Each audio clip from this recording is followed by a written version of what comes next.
Hello movie lovers. Aishwarya Rajesh ఇంట్లో పెద్ద rowdy. Srilakshmi shocking comments. Yes, టాలీవుడ్లో సంచలనంగా మారిన సంక్రాంతి వస్తున్నాం ఎంతటి ఘన విజయం సాధించిందో మనకు తెలిసిందే. ఈ బ్లాక్ బస్టర్ విజయానికి లేడీ లక్ ఐశ్వర్య రాజేష్ కూడా ఒక కారణం.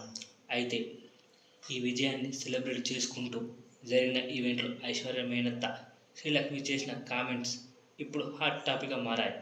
ఐశ్వర్య ఇంట్లో పెద్ద రౌడీ అంటుంది ఏంటో తెలుసుకోవాలంటే ఈ వీడియో పూర్తిగా చూద్దాం.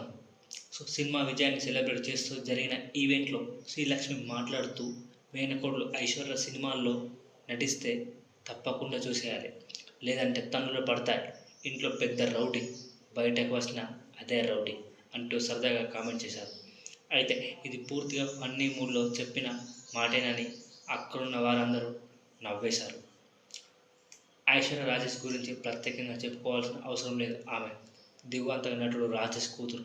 సీనియర్ నటి శ్రీలక్ష్మి మేనకోడలు. బాలనటిగా కెరీర్ ప్రారంభించి తమిళ్లో హీరోయిన్గా గుర్తింపు తెచ్చుకొని ఆ తర్వాత తెలుగులో కౌశల్య కృష్ణమూర్తి సినిమాతో అడుగుపెట్టింది. అయితే తెలుగులో వరుసగా సినిమాలు చేసిన ఆశించిన స్థాయిలో సక్సెస్ మాత్రం రాలేదని చెప్పాలి.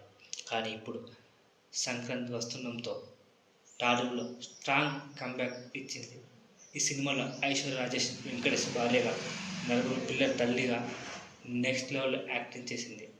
అద్భుతమైన నటనతో ప్రేక్షకుల్ని కట్టిపడేసింది. కేవలం గ్లామర్ షో కాదు, నటనకు ప్రాధాన్యత ఉన్న పాత్రలను మాత్రమే ఎంచుకుంటూ ఇండస్ట్రీలో తన ప్రత్యేక గుర్తింపు తెచ్చుకుంది. టక్ Jagadish, republic, world famous lover లాంటి సినిమాల్లో వచ్చిన పెద్ద హిట్ మాత్రం రాలేదు. కానీ ఇప్పుడు ఈ సినిమా ద్వారా టాలీవుడ్లో మరిన్ని అవకాశం దక్కించుకునేలా కనిపిస్తుంది. ఇప్పటి వరకు ఐశ్వర్య టాలీవుడ్లో కొత్త ప్రాజెక్ట్ ఏది సైన్ చేయలేదు. కానీ తమిళ్లో కరుప్పన్ నగరం, మోహన్ దాస్, ఉత్తరాఖండ ఇట్లా సీనియర్ హీరోలతో జోడి కట్టే అవకాశాలు ఎక్కువ ఉంటాయని అంటున్నారు.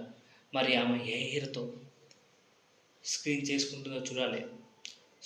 కన్నడలో ఉత్తరాఖండ సినిమా చేస్తున్న సంగతి తెలిసిందే. అయితే టాలీవుడ్లో ఇక నుంచి పెద్ద హీరోలతో చేస్తా, చిన్న హీరోలతో చేస్తా అని సస్పెన్స్ ఉంది.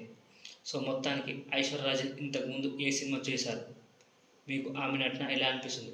ఈ సినిమా విజయంపై మీ అభిప్రాయాన్ని కామెంట్లో చేయండి. ఈ వీడియో నచ్చినట్లయితే లైక్ చేయండి, షేర్ చేయండి.